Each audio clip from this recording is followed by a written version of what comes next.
எம்பெருமானின் ஆத்மபந்துக்களே, மார்கழி மாதத்தில் இன்று 18வது பாசுரம். ஆண்டாள் தனியன்கள். அன்னவையல் புதுவை ஆண்டாள் அரங்கற்கு பண்ண செருப்பாவே பல்வதெம் நிச்சயால் பாடிக் கொடுத்தால் நற்பாமாலை பூமாலை சூடிக் கொடுத்தாலை சொல்லு. சூடிக் கொடுத்த சுடக்கூடிய தொல்பாவை பாடியவர்கள பல்பலையாய் நாடினே வேங்கடவர்க்கென்ன விதி என்ற இம்மாற்றம் நாம் கடவா வண்ணமே நல்கு. கொதை பிறந்தவூர் கோவிந்தன் வாழ்மோர் சோதி மணிமாடன் தோன்றுமோ நீதியார் நல்ல பக்தர் வாழ்மோர் நான் மறைகள் ஓதுமோர் வில்லிபுத்தூர் வேதக்கோனூர் பாதகங்கள் தீர்க்கும் பரமன் அடிகாட்டும் வேதம் அனைத்துக்கும் வித்தாகும் கோதை தமிழ் ஐயைந்து மைந்தும் அறியாத மானிடரை வையம் சுமப்பது வம்பு என்று கூறிக்கொண்டு இன்றைய பாசுரமான ஒன்று மதகளை தன் ஓடாத தோல்வலிகன் நந்தகோபாலன் மருமகளை நப்பின்னாய் கந்தம் கமழும் குழலி கடை தரவாய் வந்தெங்கும் கோழி அழைத்தனகான் மாதவி பந்தல் மேல் பல்கால் குயிரினங்கள் கூவினகான் பண்டார் விரலி உன் மைத்துனன் பெயர் பாட செந்தாமரை கையால் சீரார் வலையொழிப்ப வந்து தரவாய் மகிழ்ந்தேலோ எம்பாவாய் என்று சொல்லப்பட்டு இந்த பாடலின் பொருள்: மதநீர் சிந்தும் யானைகளை உடையவனும் போரில் பின்வாங்காத தோல்வினை உடையவனுமான நந்தகோபாலனின் மருமகளே, நப்பின்னை பிராட்டியே, வாசனை சிந்தும் குந்தலை உடையவளே, உன் வாசல் கதவை திற, தோழிகள் வந்து நிற்கிறார்கள். கோழி கூவும் ஒலி நாலாபுரத்தில் இருந்தும் கேட்கிறது. குறுக்கத்திக் கொடியின் மேல் அமர்ந்து குயில்கள் பாடத் துவங்கிவிட்டன. பூப்பந்தை போன்ற மென்மையான விரல்களை கொண்டவளே, உன் கணவனின் புகழ்பாட நாங்கள் வந்துள்ளோம். அளவு மாறாத உன் அழகிய வளையல்கள் ஒலிக்க செந்தாமரை கையால் உன் வாசல் கதவை திறந்தால் எங்கள் உள்ளம் மகிழ்ச்சியடையும் என்கிறது இந்த பாடலின் பொருள்.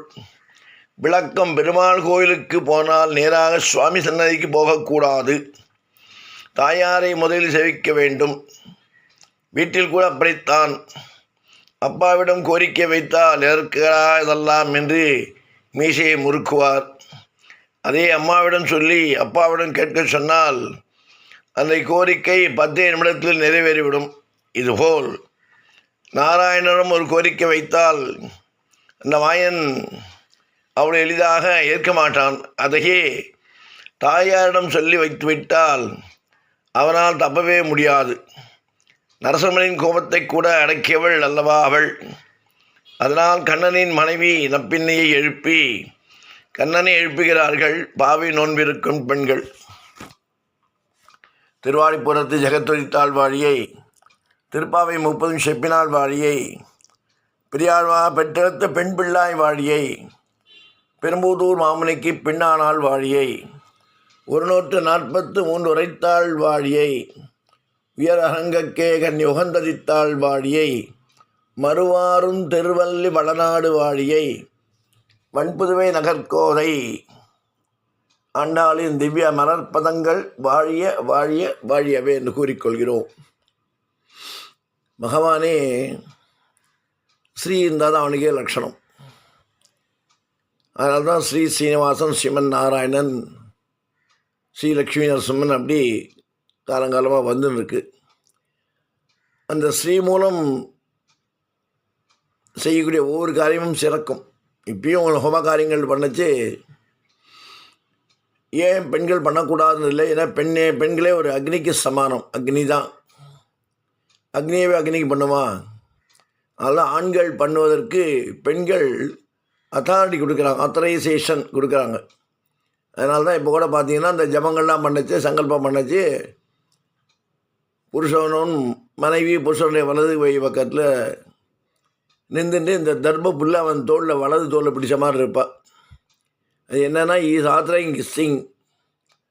அவங்க புருஷனை நீ பண்ணலான்றதுக்கு ஒரு உத்தரவு மாதிரி கொடுத்து அதை ஆமோதிக்கிறான். இவன் ஆமோதிச்சதான் அது பலனடையும் பயனடையும் என்பதற்காகவே சொல்லப்பட்டது. காலங்காலமாக வழி வழியாக நம்ம இந்து மத தர்மத்தில், இந்து மத தர்ம சாஸ்திரத்தில் இருக்குது. அதனால தான் இன்றைக்கும் திருவேங்கடமுறையான பார்க்கறதுக்கு முன்னாடி தாயார் சன்னதி என்று சொல்லக்கூடிய அலர்மேல் மங்கை பத்மாவதி தாயாரை தரிசனம் பண்ணிட்டு தான் மலைக்கு ஏறணும்.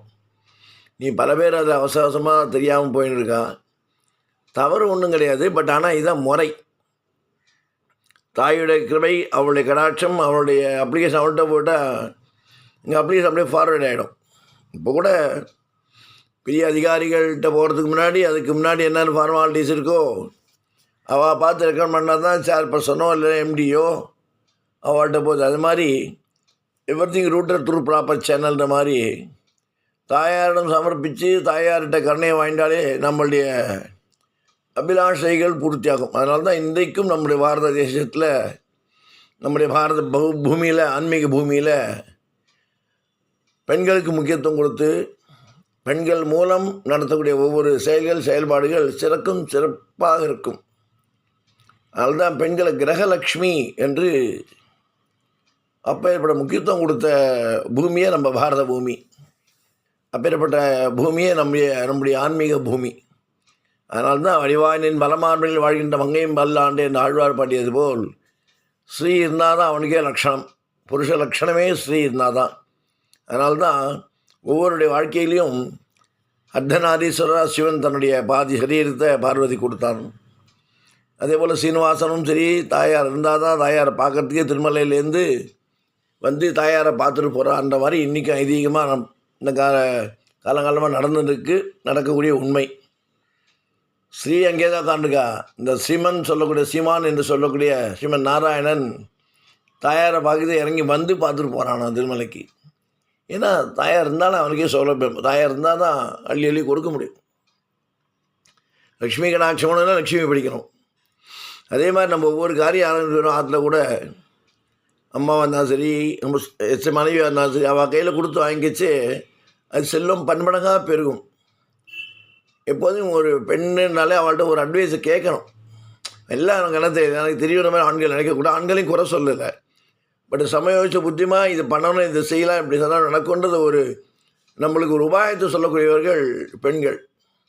அது தாயாக இருந்தாலும் சரி, திருமணம் ஆன பின் மனைவியாக இருந்தாலும் சரி, அவள்கிட்ட ஒரு கருத்து கேட்க வேண்டும் என்ற எண்ணத்தை வளர்த்து கொள்ள வேண்டும். ஏன்னா நம்மளுக்கு தெரியாது, அவளுக்கு தெரியும். நம்மளுக்கே தெரியுன்றதையும் சொல்லப்படாது.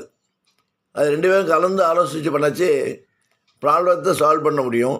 அதுக்கு உண்டான வழிவகை கிடைக்கும். அது எப்படி செய்கிறோன்ற அது கிடைக்கிச்சே, நம்ம இப்படி செஞ்சுக்கணும்னு சொல்லி சொன்னாலே இந்த எண்ணம் நம்மளுக்கு அப்போ வரும்.